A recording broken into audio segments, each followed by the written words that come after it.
अब इसमें देखिए सूत्र बोलिए, तस्य हेतु अविद्या। आगे ना घूम फिर के अविद्या पर, बस ये अंतिम शत्रु, हमारा सबसे बड़ा शत्रु है अविद्या।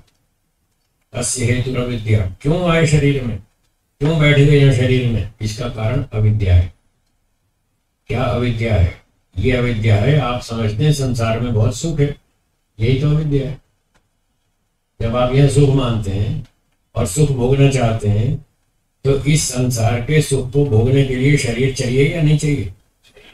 क्या बिना शरीर के संसार का सुख भोग लेंगे?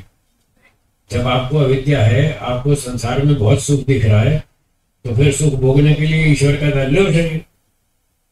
आपने खुद ही तो शरीर मंगवाया, खुद ही तो निमंत्रण दिया, लाओ लाओ शरीर दो, मुझे सुख भोगना, ईश्वर का दर लो।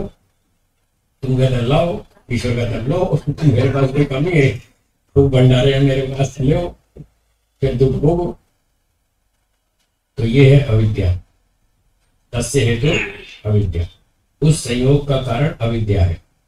जब तक अविद्या बनी रहेगी, क्या कहा, तब तक संयोग होता रहेगा, मतलब जन्म होता रहेगा। संयोग का मतलब जन्म। तो जब तक अविद्या रहेगी तब तक जन्म होगा। आप पूछ रहे थे कि मुक्ति होगी कैसे पता चलेगा? अपनी अविद्या को देखो, आपकी अविद्या घट रही है तो समझो हम ठीक चल रहे, मोक्ष की तरफ चल रहे। अगर अविद्या बढ़ रही है तो समझो बंधन की तरफ जा रहे हैं, अभी और लंबा चलेगा, कई जन्म और दंड भोगने पड़ेंगे। उस अविद्या को मैंने इच्छा के नाम से सरल कर दिया। मैंने इच्छा बोल दिया, वो आपको जल्दी समझ में आ गया। शास्त्र का शब्द है अविद्या। जब तक अविद्या रहेगी तब तक आपका जन्म होगा। अविद्या यही तो है कि आपको बड़ा सुख दिख रहा है, इस सुख के पीछे कितना भारी दुख छिपा है वो दिखता नहीं, बस यही तो अविद्या है। इसलिए व्यक्ति का जन्म होता रहेगा। और जब अविद्या हट जाएगी, समझ में आ जाएगा संसार में झंझट है, बहुत दुख है, एक सुख मिलता है चार दुख मिलते हैं। ये तो योग दर्शन की भाषा में। और सांख्य दर्शन की भाषा में यदि जन्म ले लिया तो तीन दुख नहीं छोड़ेंगे, कम या अधिक कुछ ना कुछ तीन दुख भोगने पड़ेंगे। अपनी गलती से होने वाला दुख, दूसरों की गलती से होने वाला दुख, और प्राकृतिक दुर्घटनाओं से होने वाला, तीन तरह का दुख भोगना पड़ेगा। जो जन्म लेगा वो इससे बच नहीं सकता। स्वयं से भी तो गलतियां होती है ना, हम कोई सर्वज्ञ थोड़े नहीं। छोटी बड़ी कहीं ना कहीं गलतियां होती हैं, कहीं अनजाने में होती हैं और कहीं लोग जानबूझ के भी करते हैं। तो अपने से गलतियां होंगी, उसके दुख भोगने पड़ेंगे यदि जन्म ले लिया।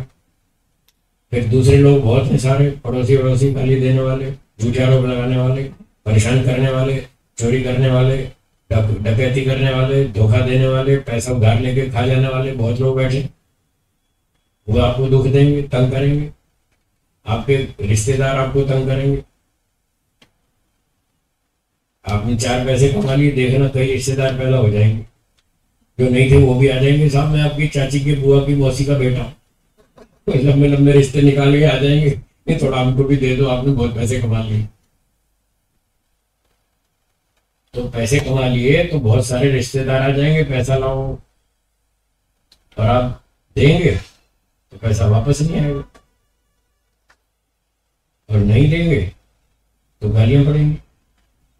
देखो साहब उनके पास बहुत पैसे हैं फिर भी मदद नहीं करते। दोनों तरफ खाई है, इधर कुआं इधर खाई। तब धीरे धीरे समझ में आएगा यहाँ तो बहुत झंझट है।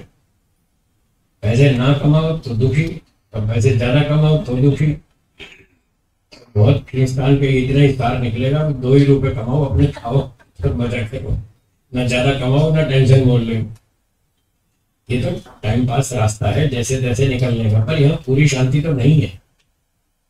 आप कुछ भी कर लो, लोग आपको छोड़ेंगे नहीं, गालियां देंगे, झूठे आरोप लगाएंगे। एक भर्तृहरि महाराज ने श्लोक लिखा था, मौनान मूका। जब व्यक्ति कहता मैं मौन रहूंगा, साधना करूं, तो लोग कहते हैं गूंगा है। आप देखो, आप तो साधना करने के लिए जा रहे हैं, 1 साल के लिए मौन बोलते नहीं, साधना कर रहे हैं, मौन कर रहे हैं, तपस्या कर रहे हैं, लोग कहेंगे गूंगा है। और अगर उनके इस आरोप से बचने के लिए आपने बोलना शुरू किया तो कहेंगे बड़ बोला है, बोलना शुरू किया तो बड़ बोला कहेंगे, और मौन रहेंगे तो गूंगा कहेंगे। आप कुछ भी कर लो, लोग तो कुछ ना कुछ आरोप लगाएंगे। अरे भगवान को नहीं छोड़ते, आप कौन से खेत की मूली हो? आपको कौन छोड़ देगा? भगवान को नहीं छोड़ते। लोग भगवान को गाली देते हैं या नहीं? रोज देते, खूब गालियां देते। तो जब उसको नहीं छोड़ते तो आपको कौन छोड़ेगा? आपको तो कितनी गालियां पड़ेंगी। इसलिए चारों ओर झंझट। जब ये समझ में आ जाएगा तब अविद्या दूर हो जाएगी, तब आपको सच्चाई समझ में आएगी ये दुनिया कैसी है। लोग कहते हैं ये संसार, नाम संसार, सार कुछ नहीं है, ये असार है।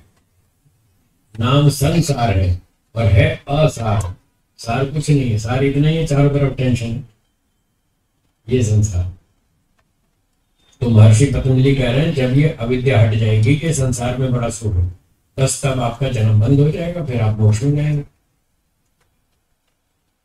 तो इस जन्म लेने का कारण अविद्या है। बोलिए, कोई शंका हो तो? यहां तक ठीक है, बात समझ में आ गई? आगे चले, अगला सूत्र देखिए।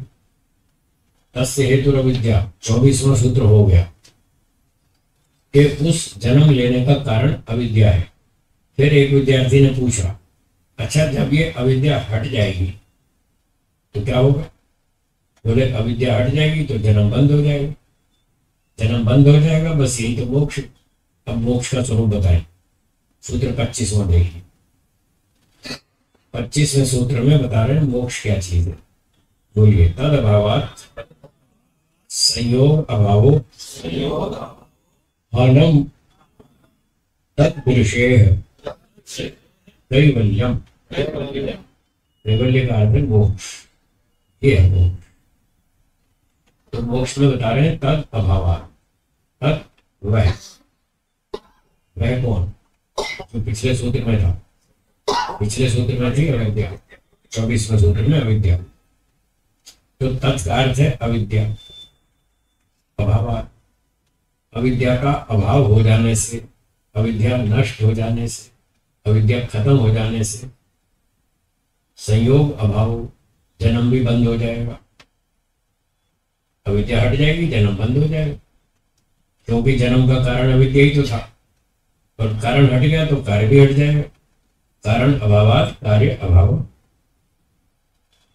हाँ जी, ठीक है। तद अभावात्, अविद्या के हट जाने से संयोग अभाव, वो आत्मा और शरीर का जो संयोग हो रहा था, जो जन्म नाम से जो संयोग हो रहा था, वो जन्म खत्म हो जाएगा, फिर अगला जन्म नहीं होगा। अविद्या खत्म हो जाएगी, अगला जन्म नहीं होगा। इसी का नाम है हानम। हानम को संस्कृत भाषा की दृष्टि से देखें तो हा धातु का अर्थ है त्याग, तो हा त्यागे, इसका अर्थ है छूट जाना। तो हानम का अर्थ है दुख छूट जाने की स्थिति।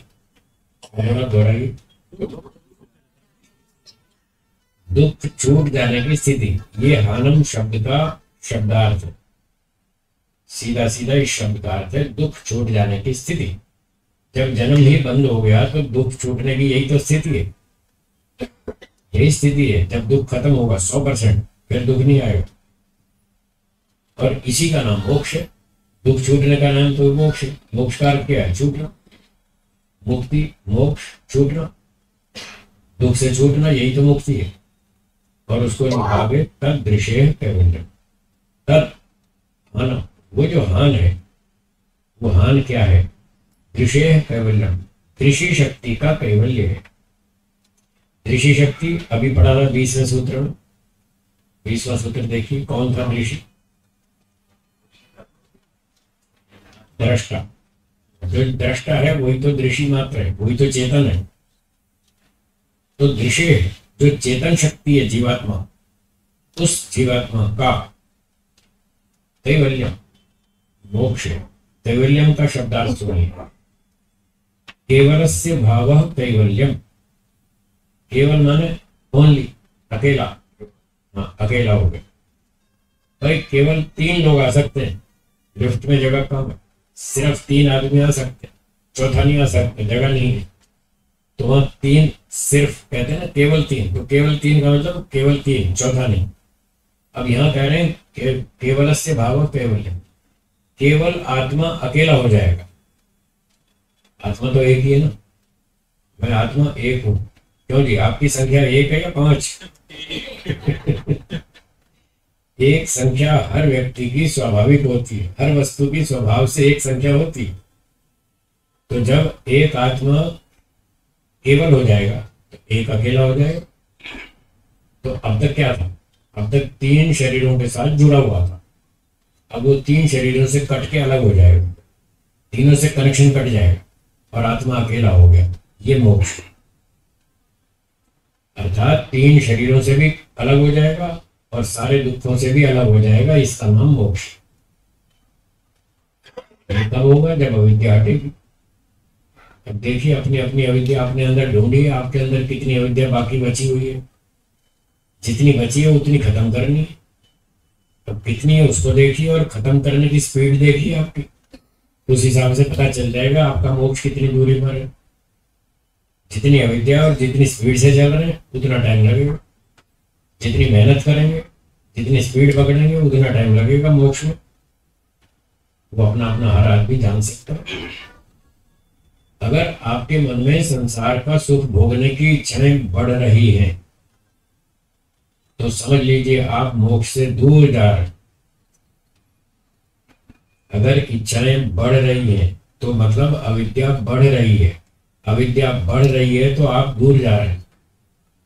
और अगर इच्छाएं घट रही हैं तो अविद्या घट रही है तो आप मोक्ष के नजदीक जा रहे हैं, मोक्ष के निकट जा रहे हैं। इससे हर आदमी अपना परीक्षण कर सकता है कि मोक्ष उससे कितनी दूर है, सबको पता चल जाएगा।